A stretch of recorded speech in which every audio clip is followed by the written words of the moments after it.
Hi, good morning. Good morning, everyone, and special good morning to the team at the TTMA. I know it's never easy to put on an event of this size and this nature, so welcome to ladies and gentlemen all, and of course, special welcome to our presenters this morning, Anna and Earl. We're really happy to be able to do this. Anna looks very relaxed this morning, which is great. Hi, Earl. Morning. So I'm Nirad Tiwari. Thank you for joining us today. AmCham is partnering with the TTMA to put on this event, and it's around digital transformation. Everybody's talking about digital transformation. So we're trying to put on something that would be useful and practical for all of you who are here. AmCham TNT has been taking the lead in digital transformation, and for the last 2.5 years, our Digital Transformation Committee has been working very hard to bring knowledge to the private sector and encourage the government to adopt the measures that would allow for effective digital transformation of the country and companies. And of course, that's not just because, but it's because we want to achieve certain things. So as a country, if we adopt digital transformation, it'll be easier to do business. It'll be easier for citizens to interact with the state.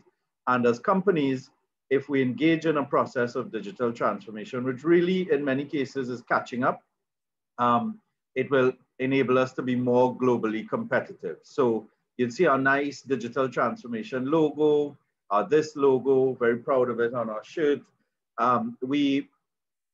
Last year, we would have held this conference, which brought together global players from the tech space to interact with our local private sector. It was very, very successful. We had something like 300 people attend and make connections, as well as advance some of the digital transformation conversations in the government. So we're pleased that the government would have included a number of measures for implementation, including the unique national identifier, the digital identity, e-payments for government services. These are things that we all know are not new in the world, but will make a big difference if implemented properly and quickly in how we interact with the state. So just for housekeeping, the session is being recorded. So by participating, you are consenting to continue to be recorded. We'll take questions and answers at the end, so please put them in the chat and we will ask them, because we prefer to get clarity around the questions and therefore more time. We will be completing this session at 9:30, so we're going to try and stay on time. And so this session, as you know, is about building a digital store and linking it to inventory management. Anna is the deputy chair of our Digital Transformation Committee. And when she took over what was then Massey Applied Imaging and turned it into Amaranth Business Solutions, one of the things that they did very quickly was get their digital store up and running. And I've used it. So I'm happy to say I'm also a customer and can provide somewhat of a testimonial. And Anna is going to go through sort of the business considerations. And of course, Earl is going to tell us how the software enables us to do that. But remember, having a digital store enables us to sell anywhere. So some of the considerations are, how do we deliver if you're into goods?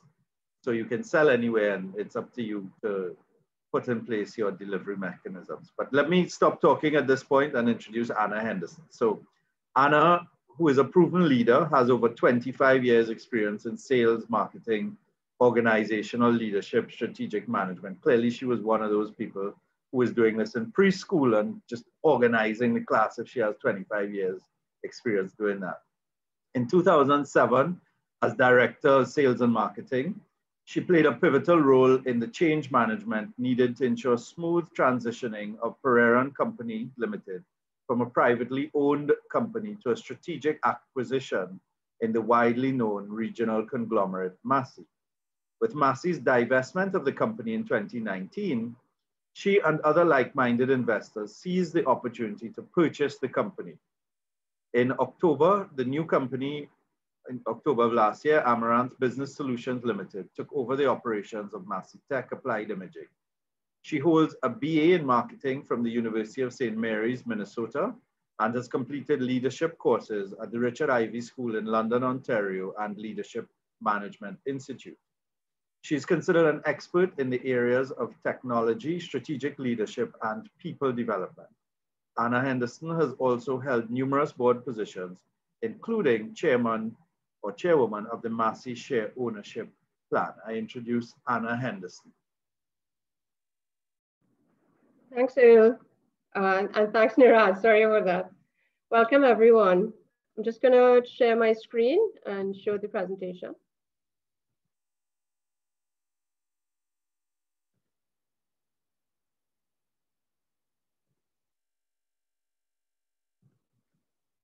Nirad, is that the right showing of the presentation?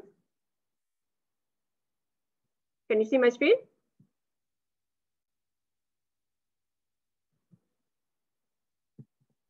If you have a maple leaf falling, then yes, it is the right presentation.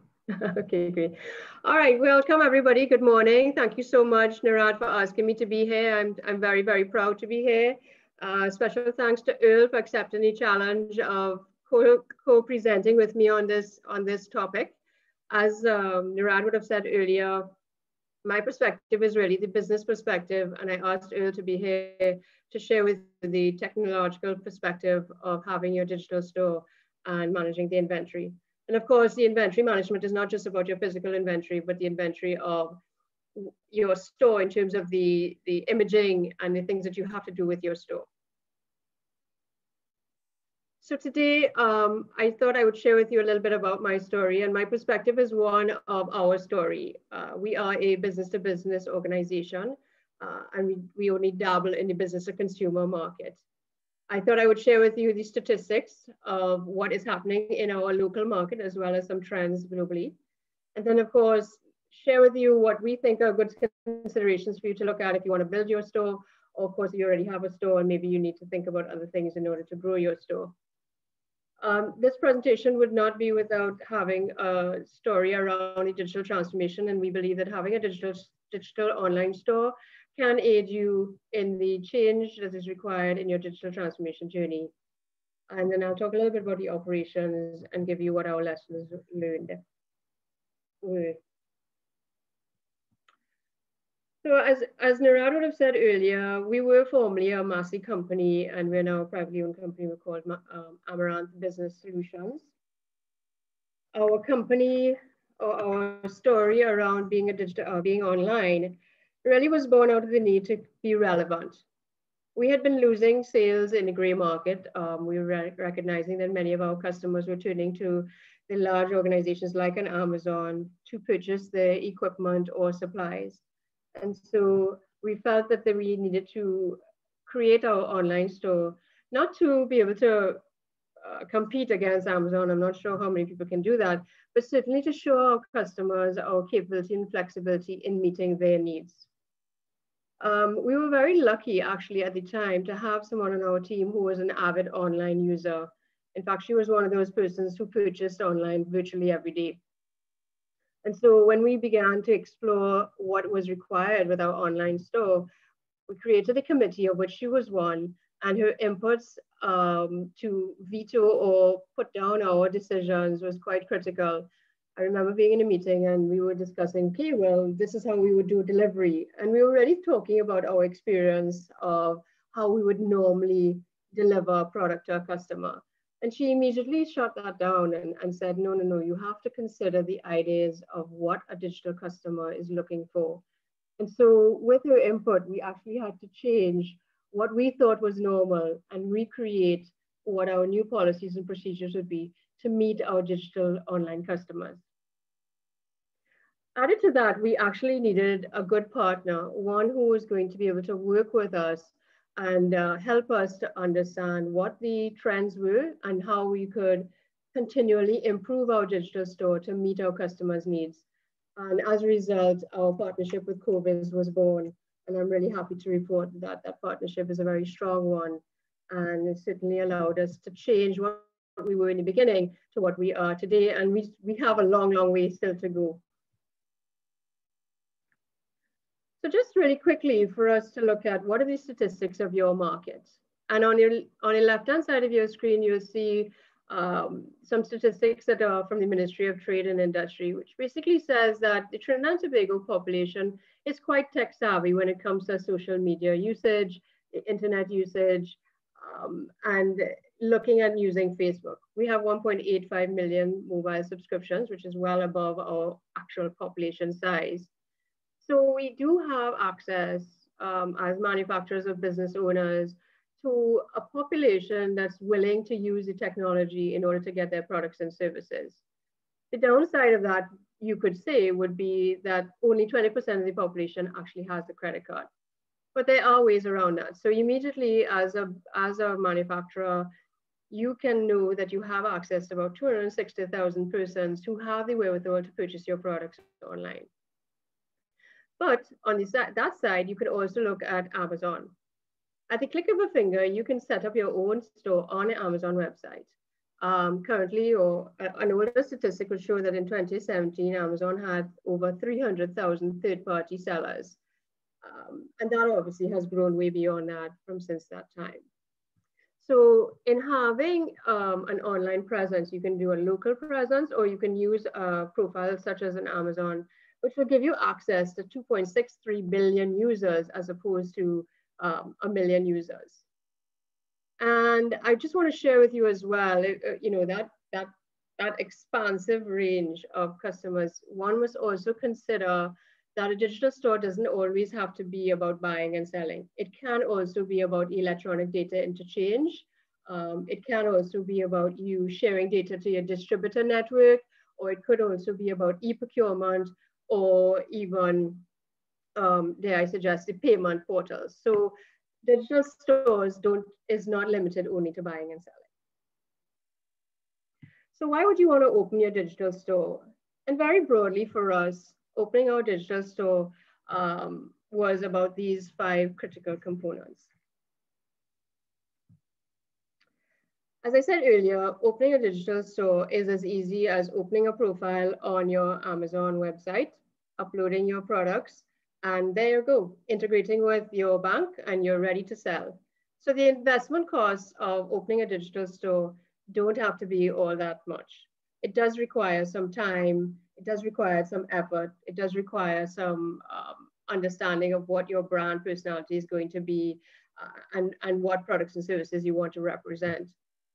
From a local perspective, your investment is going to be a little bit higher because, of course, you have to have your own store, you're going to have your own design elements, and you do have to have an integration with a local bank, such as, I know Republic Bank is one of them. I think First Citizens also offers something like that. But overall, the investment of having a digital store is certainly a lot less than the rental of a physical brick and mortar space or building your own store in any of the larger cities across Trinidad and Tobago. And of course, opening a digital store gives you access and reach to customers, not only locally, but beyond our shores. And Amazon will give you that perspective of moving not just from the local or the regional space of 6 million people, but within the US. And you can have a warehouse located in the US. Amazon can manage that for you, so that you will have access to those markets. It's not as difficult as you think it is. The digital store for us also created an online product catalog.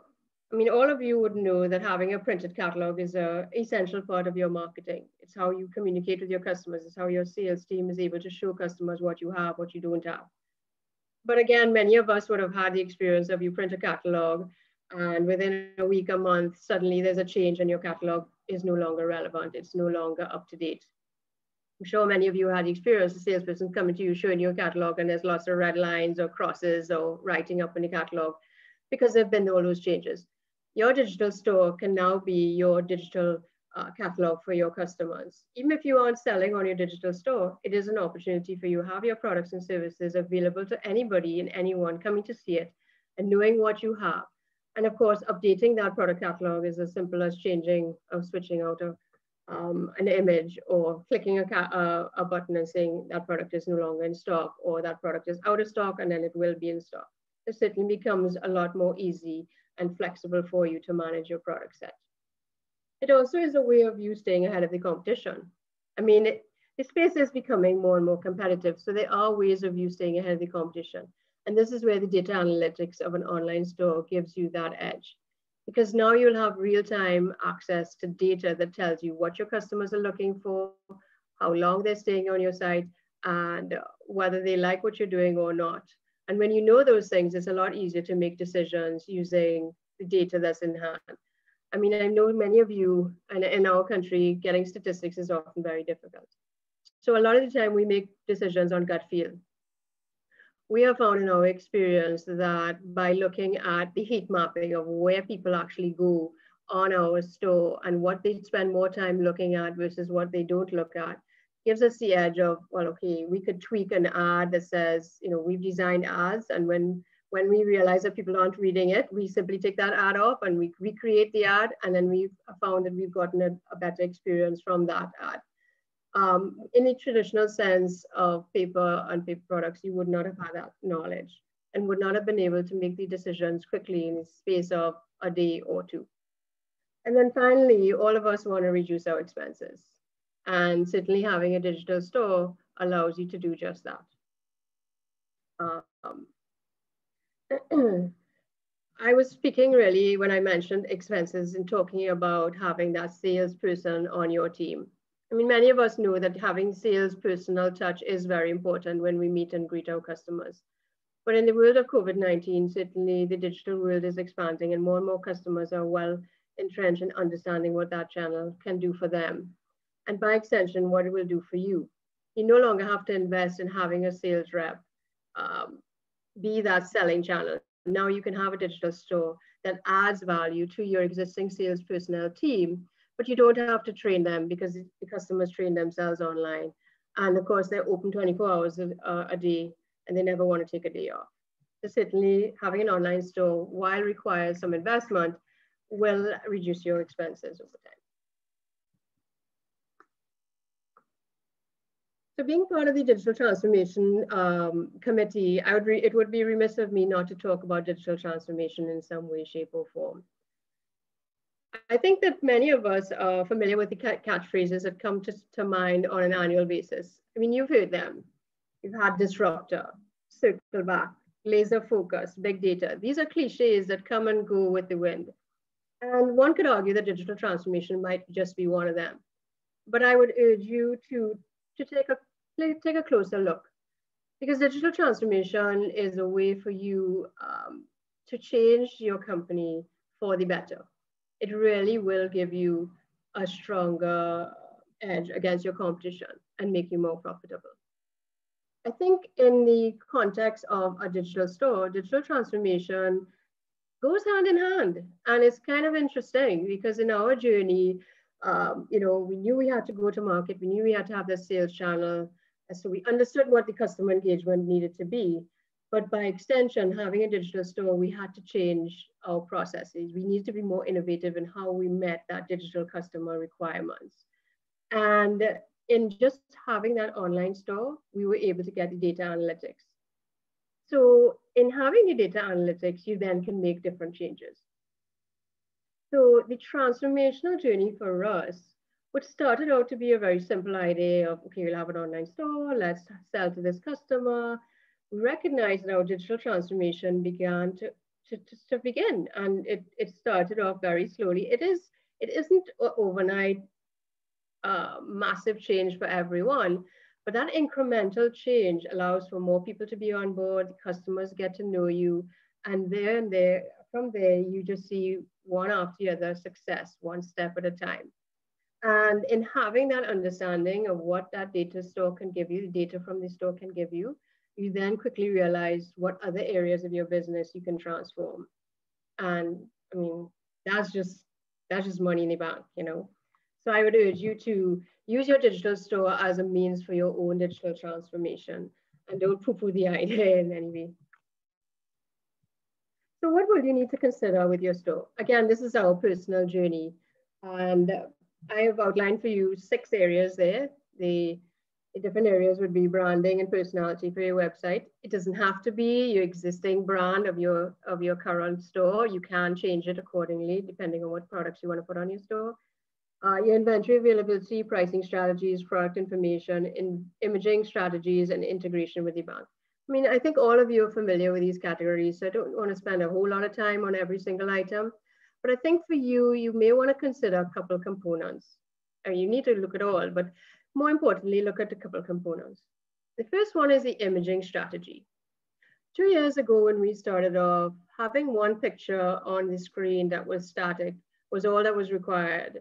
But over time, we've recognized that that doesn't do it anymore for our customers. They need to see more of what your inventory looks like. It means taking pictures of every single angle of your product, of all the products. And more videos are becoming more popular. And then, of course, augmented reality. That's even more important and different. And augmented reality speaks to, I think if you were looking at paint colors, that'd be a good example of you taking a picture of the wall in your house that you want to change the color of. And on the screen, the website can show you what that color would look like in that room. And that would be an example of the augmented reality. And then, of course, the inventory availability would be another key factor. And inventory availability is not just the physical delivery of the inventory. I want to talk here a little bit more about as well the inventory of your products online. You know, again, what is the stock of imaging? What is it? What structure do you have for that inventory? What's it going to look like? What are you going to sell? Why are you going to sell those products? And then, of course, why or how will you deliver it? Well, it would be house to house, home to home, you're going overseas, or the ever-present curbside delivery, which has become our customers more and more understand that, which makes it change more easily for our customers.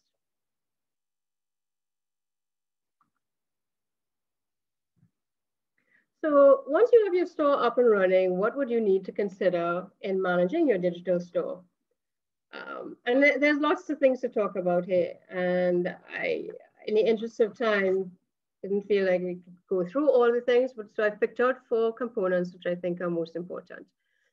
Certainly the process mapping would be a critical component, your inventory, the governance that operates, and then of course your overall operations.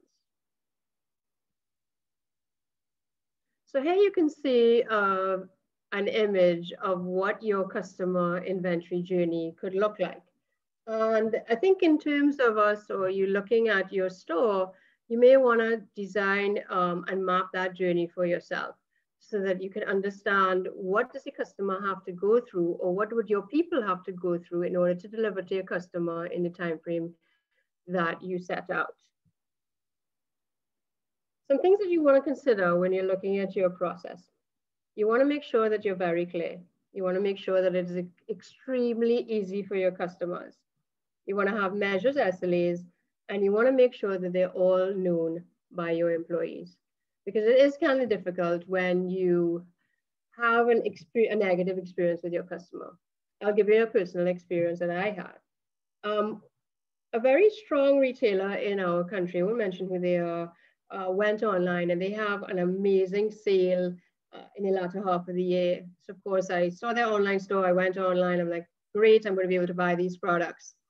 And because I'm not a shopper at length, I figured, well, I told the store that I wanted to pick it up in the store, so I bought it online, I went to pick it up online, I went to pick it up in the store. When I went to the store, even though the product was on the shelf in the physical store, I was told I was not able to take that product home that day because they had decided that that product had to come from their warehouse.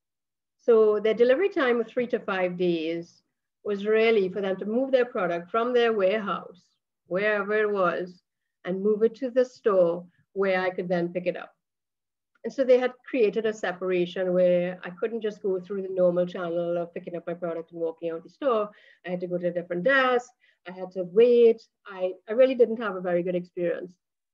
So all that to say to you that your processes that you map out need to take into consideration something like that. Whether you want to pick it up in your store, whether you want to do curbside delivery, or whether you want a customer to receive it where you're delivering it, it must be clear to everyone in your company how that's going to work out so that your customer enjoys an amazing experience.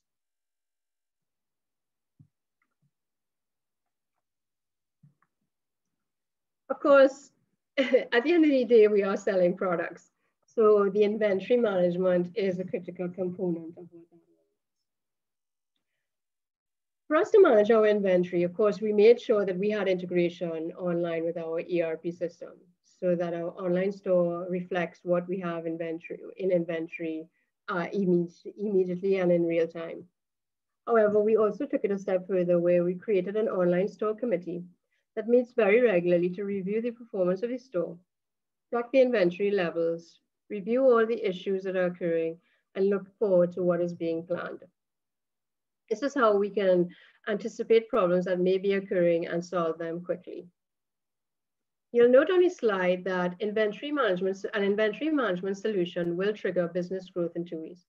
You can save on software costs and reduce revenue losses through canceled orders. And this is particularly important. Online customers have lots of places that they can go to. When they land on your site, if you have the product there and they buy it and then you turn around and say it's not there, it's going to take more effort and more money for them to come back. So of course, having accurate inventory is critical. But along with having accurate inventory, you want to make sure that the quality of your inventory or the quality of your inputs are equally important. The last thing you need is for somebody to buy a product and for it to be delivered, whether it's curbside or delivered to their house, and the actual packaging of the product doesn't look great, or it's not the right color. All of these things will give the customer a negative experience and impact on your store's growth. I would urge you, if you can, to use integration as a critical component of your inventory management.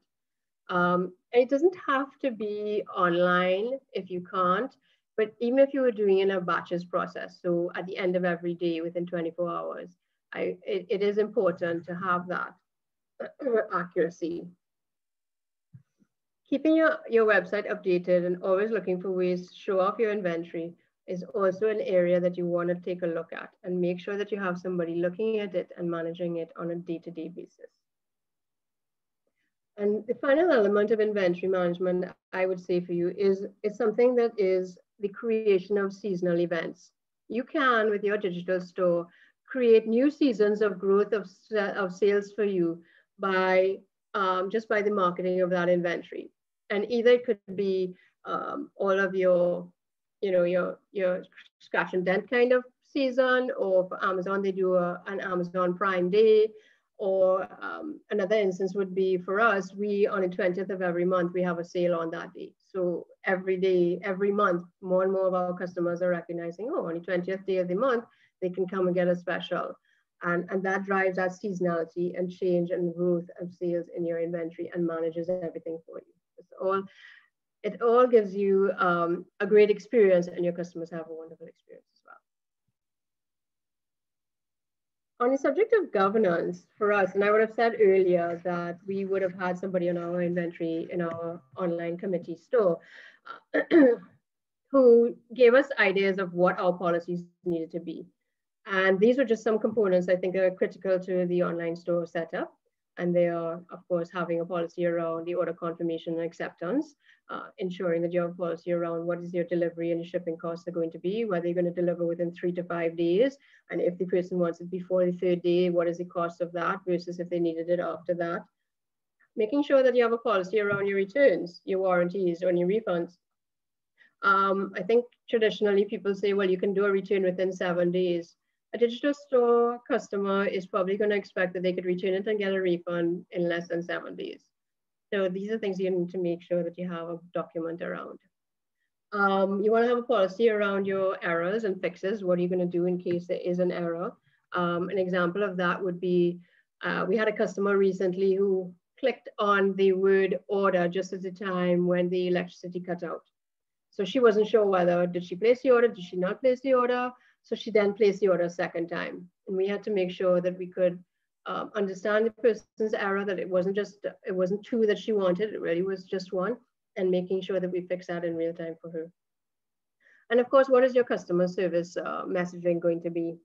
What we found during COVID-19 is having our digital store, creating that communication with our customers was very easy for us to do. We were able to share with them the impact of having curbside delivery, when they could come, and how that was going to work just by simply updating our policies online. And I would say that it worked really well, because during COVID lockdown, because we were delivering to essential customers, we were able to meet their needs quite easily, having this store available.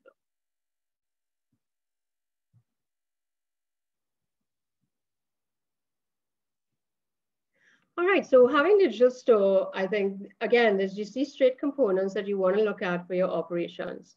Making sure that your content is fresh, updated, accurate, and personal. More and more, we're finding that having that personal touch with your customers, you'll find that they tend to buy more. In fact, they're saying that customers will spend 48% more in their shop if their shopping experience is personalized.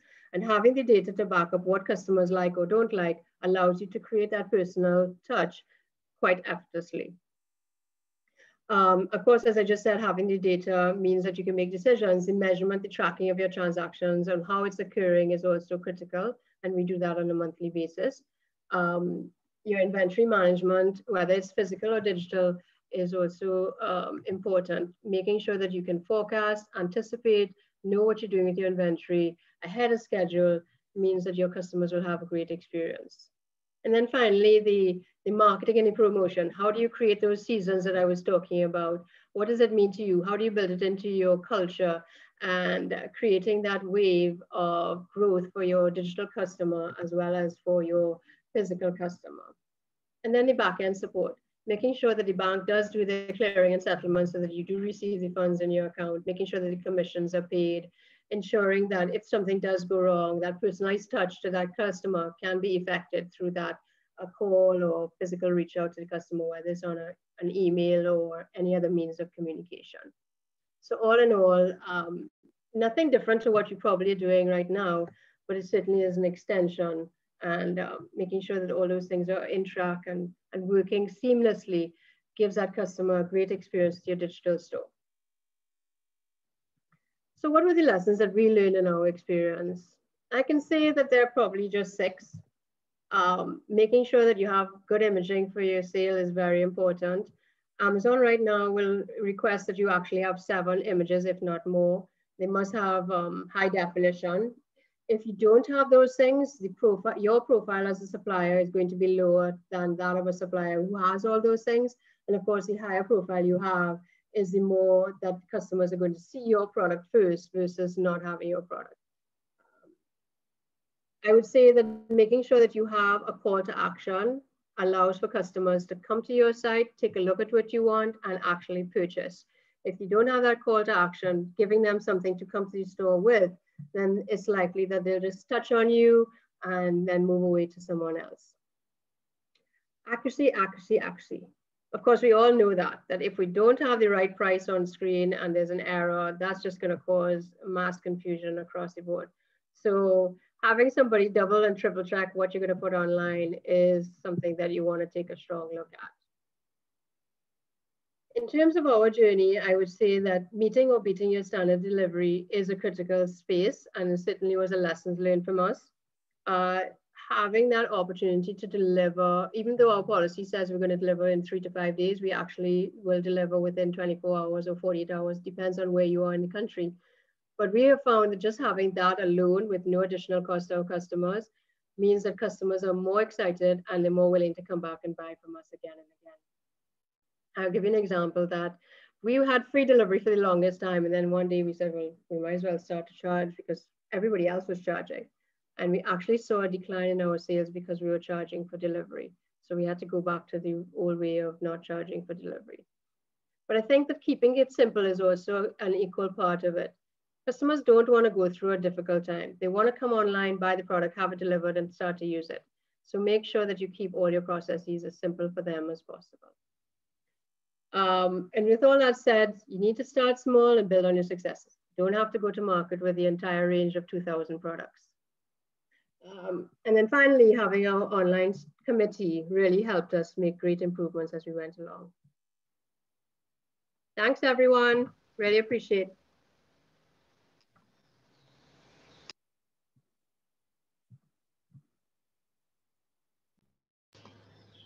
Thanks very much, Anna. That was very, very helpful. I think comprehensive.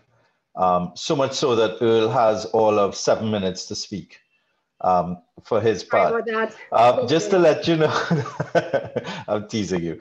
Just to let you know that this webinar is part of our digital transformation series, as I would have mentioned, and is made possible through our title sponsor, Republic Bank, our platinum sponsors, Digital Business Solutions, and PwC Trinidad and Tobago. And I must tell you, our next webinar at 11:15 will feature two very thoughtful and experienced speakers, one from digital, talking about the Internet of Things and how that's impacting the manufacturing sector in particular, as well as from PwC India's office, talking about automation and so on, and the impact on manufacturing and business. So do feel free to check those out. They're also free as well. In the meantime, for the next 9 days, our HSSE conference is online on demand at amchamtt.com. There were some fantastic sessions on cybersecurity where we were discussing the increased attacks and ransomware attacks in Trinidad and Tobago specifically, as well as considerations for cybersecurity more generally. There were 17 panels. They touch on things from mental health to the environment to process safety, cybersecurity, and working from home, as well as the future of work. We had a fantastic session with the Chief Personnel Officer and PwC's global guru of the future of work, as well as our local guru of the future of work and chair of our digital transformation committee, Zia Payton. And all of that is available on our website, www.amchamtt.com. You will have to buy a pass if you want to access the conference, but it's well worth it, I assure you. So up next, though, is our next presenter, who is Earl Rennie. Since starting a fledgling e-commerce startup right out of school and using those learnings to move on to establish the digital marketing agency, Quaviz, almost 15 years ago, Earl has been able to leverage that out-of-the-box viewpoint for a number of clients that he's helped build, scale, and optimize. The focus of these endeavors has varied from Quaviz, where he is the Director of Digital Strategy, to Hatch Lab, an organic farm-to-table startup, and Fit Appeal, which is a female fitness, lifestyle, and apparel company primarily run by his wife, Lindy Ann. Earl's primary venture is Quaviz. His aim is to deliver all key digital disciplines from under one roof: digital transformation, branding and marketing, user-centered design, and web technologies. It's now my pleasure to introduce Earl Rennie. Good morning, everyone. What I'll try to do is stick within the time frame. So I'm going to move a little quickly, but of course, right after the session, you guys, of course, will have questions. So I think we have about 10 minutes after to answer any questions. All right. So, but before I get started, let me just share my screen and share the presentation.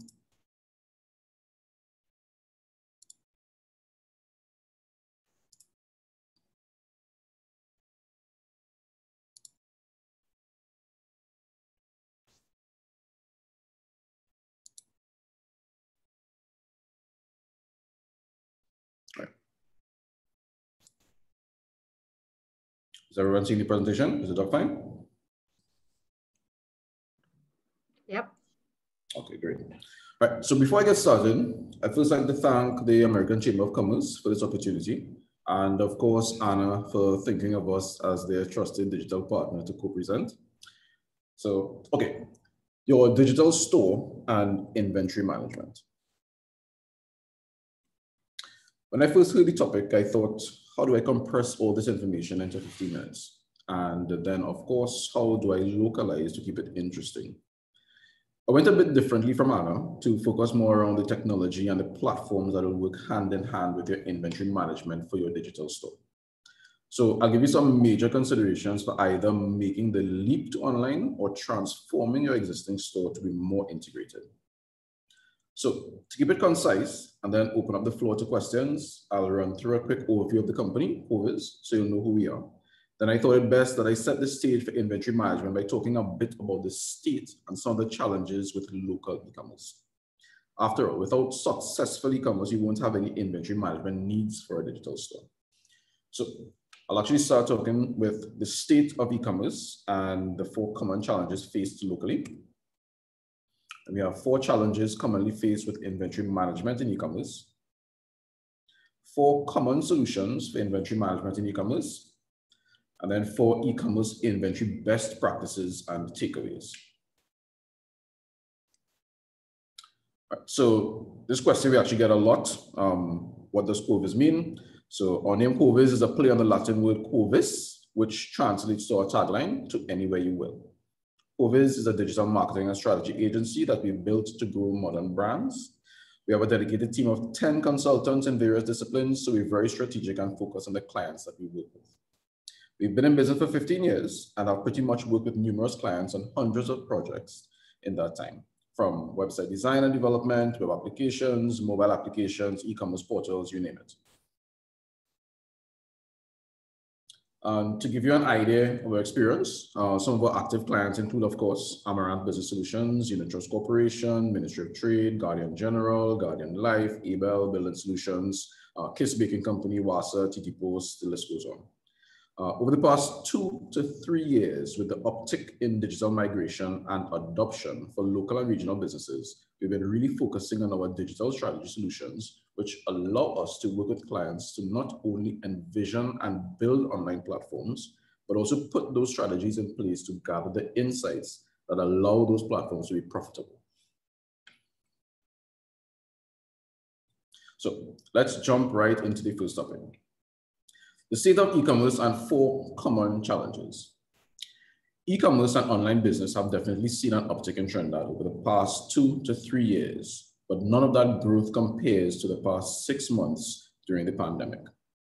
I don't have exact figures for Trinidad, but based on discussions with peers in the industry and our own project base, there's definitely been an increase in website development projects, online ad campaigns, and development of e-commerce platforms.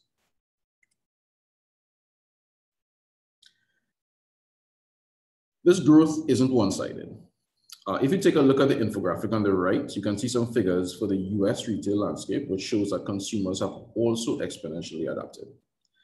In the first 6 months of the year, consumers spent $347 billion online with US retailers, up 30% from $266 billion for the same period in 2019. Comparatively, e-commerce sales during the first half of 2019 grew just by 12.7% year over year. Online spending represented 18.6% of total retail sales for the first 2 quarters of 2020. The spike in e-commerce sales largely came from consumer spending habits in the second quarter, which was plagued by the height of the coronavirus pandemic that caused widespread store closures and stay-at-home models. Locally, we have definitely seen an increase in online banking, online purchases, online ordering. Just an example, like I can definitely attest to having used FoodDrop way more times than I probably should have. And of course, virtual meetings and conferences like this.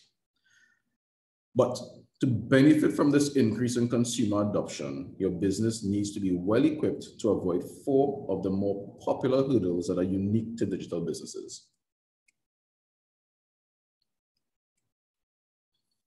First would be credit card penetration. With only 16% of the population having a credit card and only 20% of the population making online purchases, it's still necessary to offer alternatives to online credit card payments.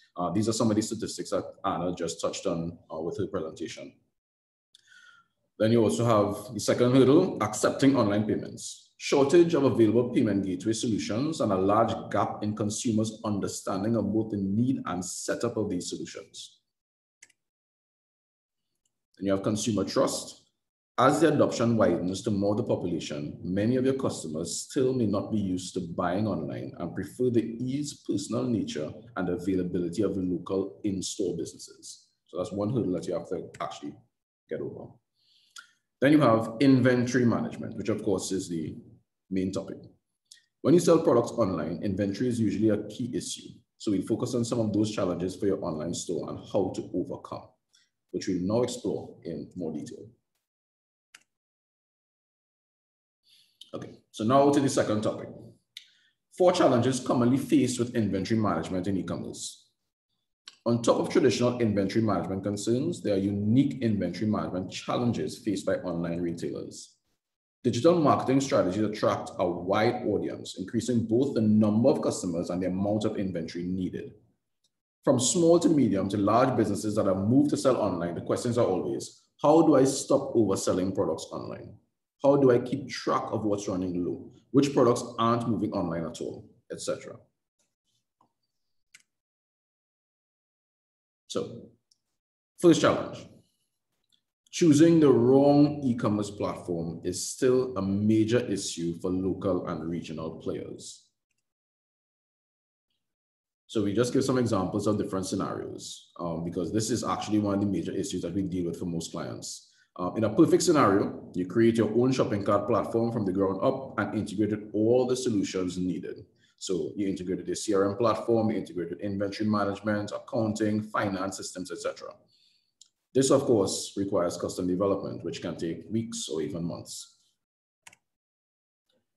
Then you have an ideal scenario where you select a platform that already has content management, customer management, shopping cart, and e-commerce capabilities that will also be able to integrate with our local payment gateways, example, First Atlantic Commerce or WePay, which of course you guys should be familiar with.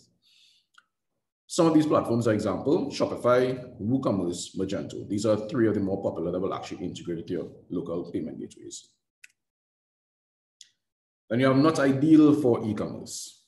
There are some platforms that offer a wealth of features to develop beautiful websites, manage content, upload products, and manage your inventory, but will come with a myriad of problems for payment integrations other than international gateways like PayPal and or Stripe.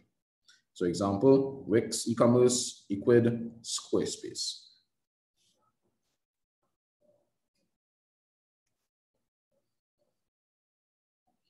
So let's move to the second challenge. Overstocking and overselling due to lack of data and insights. Forecasting is one of the keys to successful inventory management. When you know what customers usually need, where it is needed, and in what quantity, you'll be in a better position to meet customers' expectations without overselling or stockpiling beyond a certain point. If you take a look at the screenshot to the right, I've pulled one example of a useful report from one of our shopping cart platforms, WooCommerce, where you can generate reports for sales by date, sales by product, sales by category, etc. The ability to generate these reports and identify trends will be critical to how you plan your inventory throughout the year. So you need to have a platform that gives you this type of data.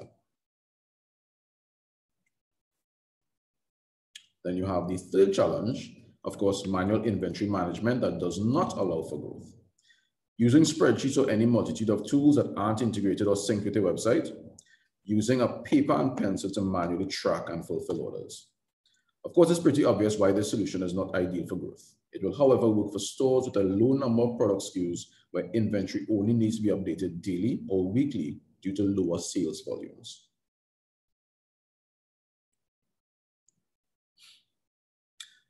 Then we have the fourth challenge, lack of inventory visibility across multiple channels and warehouses. Larger e-commerce business owners tend to face this problem as product demand increases and inventory management becomes more complex. So if you have multiple channels, a perfect example scenario is where you're selling on your own website, on partner sites, and on your mobile app, but not syncing with your actual inventory. So sales coming in from each channel does not consider the actual stock you have on hand. Then you have multiple warehouses. This is where you have stock in multiple warehouses, but no way to tell a customer what products you have where. So the option of pick up at location A or pick up at location B is very difficult or almost impossible.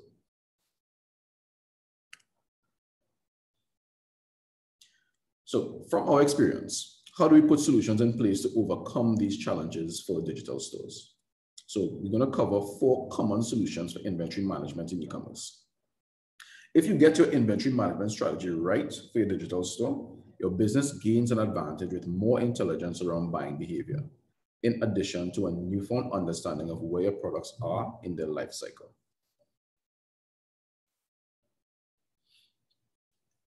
First solution, you have manual allocation of online-only stock with no automation. So this is the main solution for online-only micro and small businesses that find it difficult or too expensive to invest in or integrate inventory management software with their website. For example, you notice that you're running low on a product, so you enter your new inventory levels manually from the admin panel of WooCommerce, and it will reflect that availability on your website. So in the image on the right, you'll see where you can easily manage stock quantities for products pretty easily using a shopping cart solution like WooCommerce. As products are sold, purchased, or manufactured, you can manually adjust the stock quantities as needed to reflect actual availability. Understandably, this solution will not be ideal for growth since it will not allow easy management of multiple sales of multiple products per day or per hour. Once you get to that stage, you'll be ready to choose one of the other automated options I'm going to cover.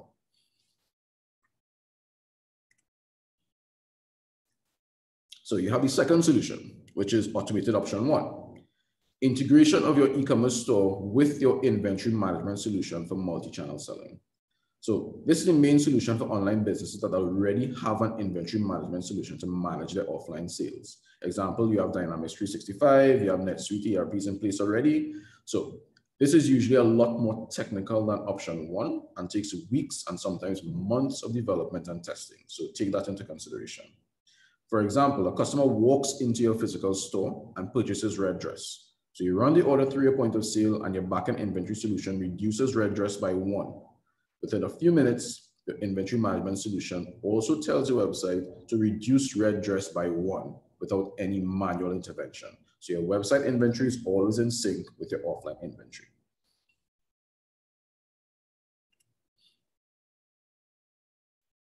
And you have the third solution, which is automated option 2. So choose an e-commerce platform that offers inventory management for both online and offline stores. This is the main solution for many retailers that choose to migrate their point of sale solution to an option like Shopify Plus. That will manage your website and provide a point of sale option for your physical store. So it will manage your website and provide point of sale for your physical store. So for example, a customer walks into your physical store and purchases red dress. So you scan up the red dress with Shopify's point of sale, and since your inventory in the store is shared with your website also immediately reduces red dress by 1 without any manual intervention. I'm sure you can see why this is ideal for many retailers that choose to go the route of clicks and mortar. The physical store's inventory and website inventory will always be in sync since they are both powered by one central solution.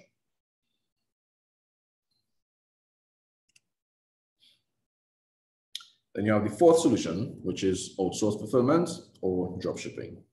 Of course, this option is not very common in the Caribbean due to the lack of dropshipping suppliers, but in some cases, the manufacturer of your products will be the source that does all of the distribution or dropshipping.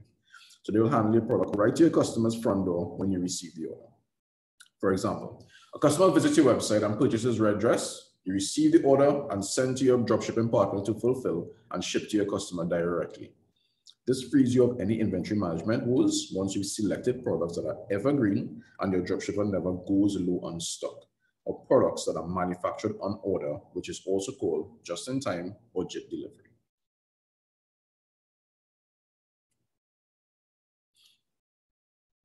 So now let's recap and go over the 4 main takeaways.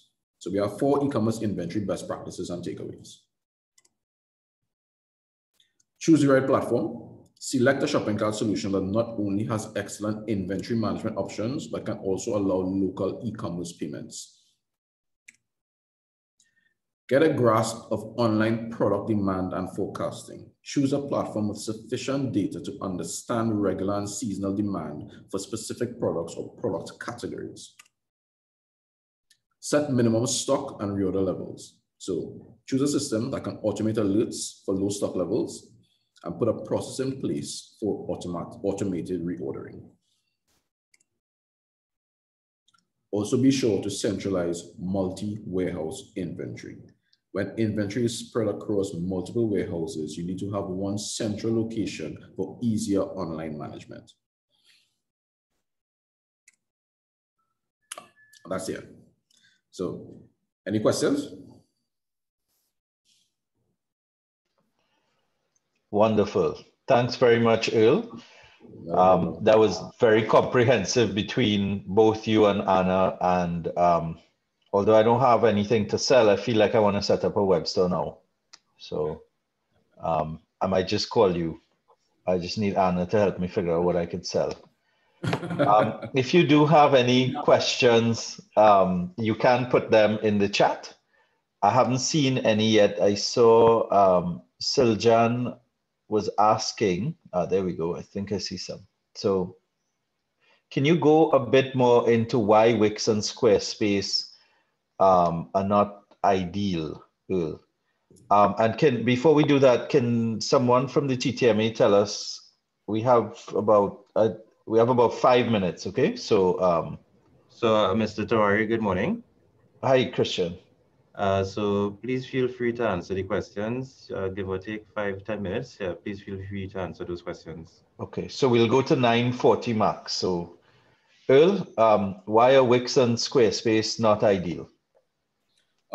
It's just a matter of being able to integrate the payment gateways. You see, one of the problems is that if you have a local bank account and you actually want to accept payments on the website and have that money be deposited directly to your local bank account, you need to integrate the website with a payment gateway that is integrated with a local bank. Wix and Squarespace actually don't necessarily allow that integration with the local payment gateways just yet. And usually whenever we have to try and integrate those, there are a lot of problems that arise just from trying to integrate the payment gateway with those platforms. So they don't necessarily have it as open as possible for us to be able to integrate. So that's usually why we go with platforms that allow us to integrate with local payment gateways. So things like WooCommerce, Shopify, Magento, we are allowed to actually integrate with local payment gateway with those without having any major problems.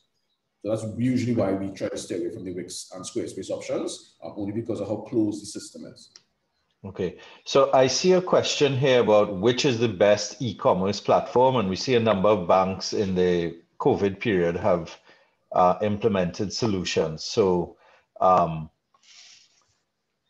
do you want to discuss that to some extent? And I would make a plug that Republic Bank is a sponsor of this series, Yeah, definitely. and does offer one of the solutions, but there are many. Well, that's the thing. I mean, when it comes to the different payment gateways, I would definitely say just review each of them to see which one has the better rates, which one allows you to integrate easier. We have First Atlantic Commerce, Republic Bank does have the option. You have WePay. It's just a matter of looking at the different features and see if they fit into your company. I can't say which one is the best and which one is worse. I mean, they all allow you to accept payments online, and they all allow you to get that payment into your bank account. You have some that will allow you to set up a lot quicker than others. Let's say, for instance, if you go directly to First Atlantic Commerce, the setup could take anywhere between 2 to 4 weeks. Sometimes, if you decide to go with WePay, you could probably get that set up in about 2 or 3 days, if so long. So it's just a matter of you weighing for yourself if you're willing to wait, or if you're willing to say, okay, I want this solution implemented today or tomorrow. And then, of course, looking at the different rates, because, of course, you're going to have monthly rates, you're going to have per transaction rates. So it all depends on how it is your business wants to actually integrate. So I can't say there's a best or a worst. There's definitely not. It's just how it best fits into your company. Okay.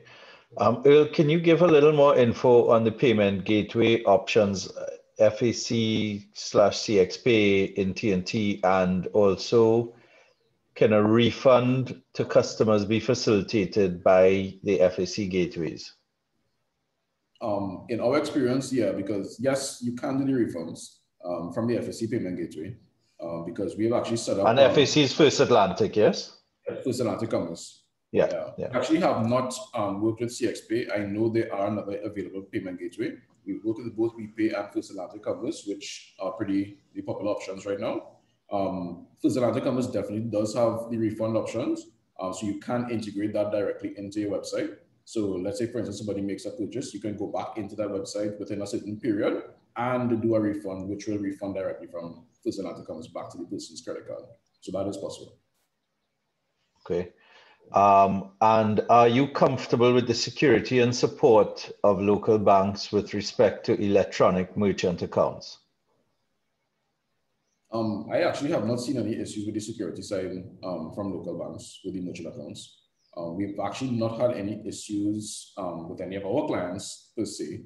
So I'm pretty comfortable with them right now because we have never run into any major security issues or any security issues, as a matter of fact, with the local banks. Okay. All right. So we'll ask you, Earl, not to put goat mouth on anything, as we say over here. But Earl, someone is asking you to make a pitch for your business with an emphasis on small businesses. So do you offer starter packs, specifically lower consultancy fees for startups? Well, one thing we don't do is necessarily charge for consultancy anyway. We have an ideal client that we work with. It's usually a client that wants to either move from one stage to the next in e-commerce. We usually don't necessarily work with, I don't want to say basic websites, but any client that says, okay, we have a strategy that we want to use for online, and you want to adapt that strategy from your offline business to online, or even have a full digital strategy in place, those are the type of clients that we work with most of the times. It's not that we don't work with different sizes, because we do have a lot of small businesses also. It's just a matter of how, I'm not too sure how to put it, but let's say, for instance, how strategic you want to be online right now. That will usually be our ideal clients, because in terms of the consultancy that we do, it's not necessarily to say that we do website design and development. We do design and development, and then we also work with you on a monthly, daily basis moving forward in terms of getting the strategy in place. So yes, we do work with different sizes, and we do have rates for smaller businesses. We don't have packages though, but in terms of getting consultancy rates, yeah, we do have rates that will actually be a little better for small businesses, because we do have micro businesses that we work with. Okay, and I guess we could find you online, yeah, and get all your information. Actually, the name Coviz, the website is coviz.com. So the short as that. Okay, right. The presentation slides will be available. Earl, are you sharing yours? I know Anna is sharing hers. Yes, I'll send my Will you slides. share your slides? Yeah. Okay, so we'll send them to everyone, and we will make this webinar available on the TIC. Well, however, TTMA wants to keep the webinars up after, because I think they will.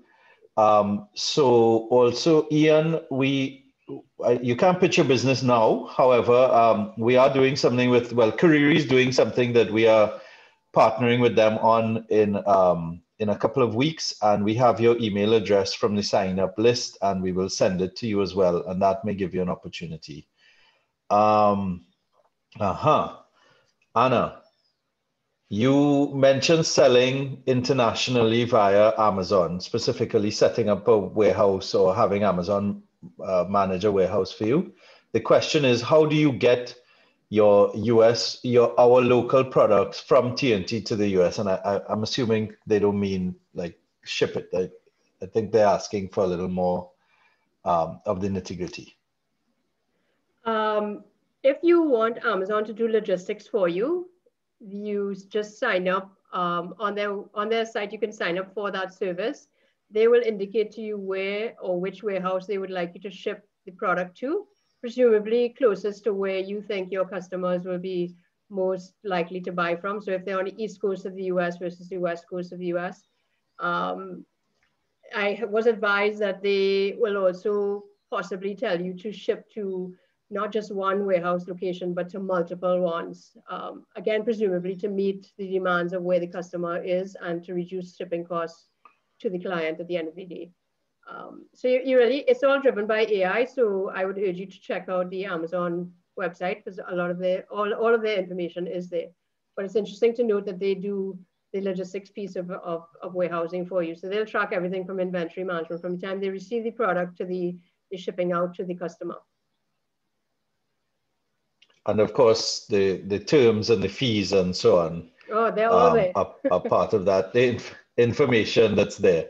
Yeah. So, that's one of the interesting things about digital transformation. I remember at Christmas time last year, I had some family over, and they were going back.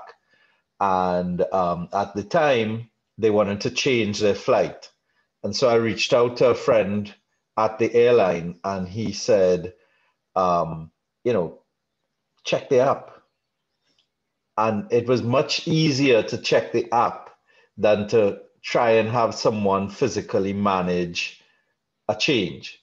And the point I'm making is that with proper implementation of technology, you cut out the inefficiencies, including the room for corruption, but also it makes a customer experience very, very seamless. It's either they had seats or they didn't.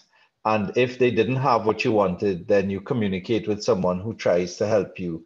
And that's all done online and transparent for you to see. So on the point of Amazon, just check it out and see. And then, of course, I'm sure if you need help after that, Earl or someone like him would be happy to work with you on that. Yeah, who knows, maybe Anna will go into consulting to set up local businesses on Amazon as well. Well, Nirad, anything is possible with digital transformation. That's true. All right, well, I think we've answered all of the questions, at least all that I've seen. Let me just double check the Q&A. Yep. So I think we've answered all of the questions, which means Anna and Earl, you hit it out of the park.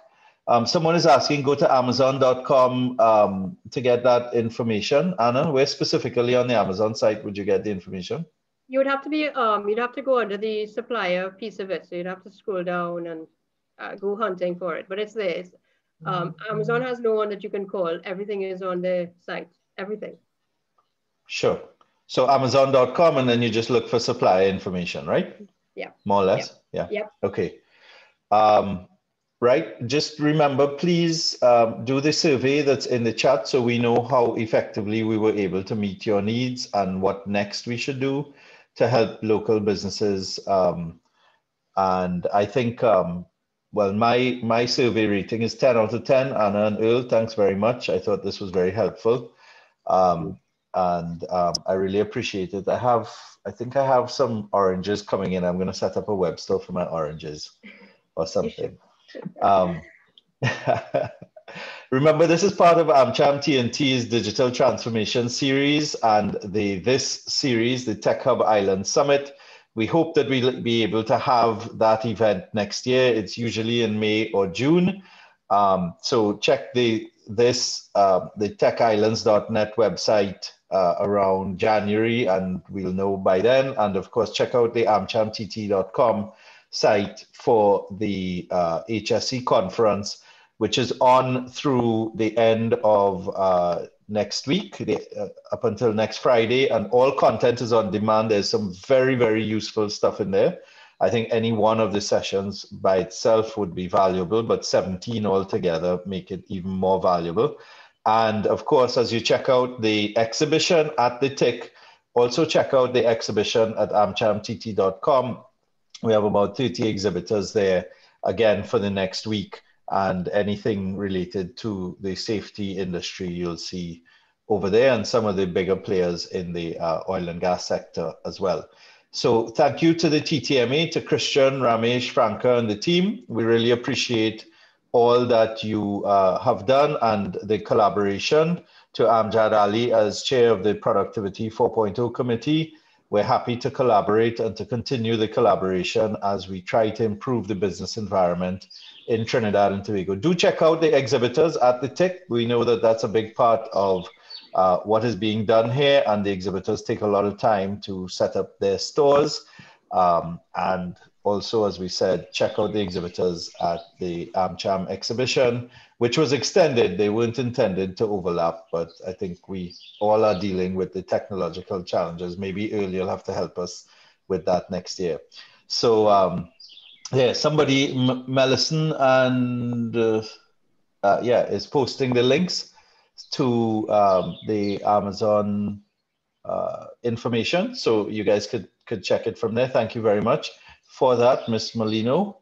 Hope this was a great session for you. Do fill out the survey. Thanks very much, and see you at 11:15 for the IoT and automation with two great international speakers. I think it would be quite useful. If you enjoyed this, you should enjoy that. Have a great day. Stay safe. Sanitize. Wear your masks.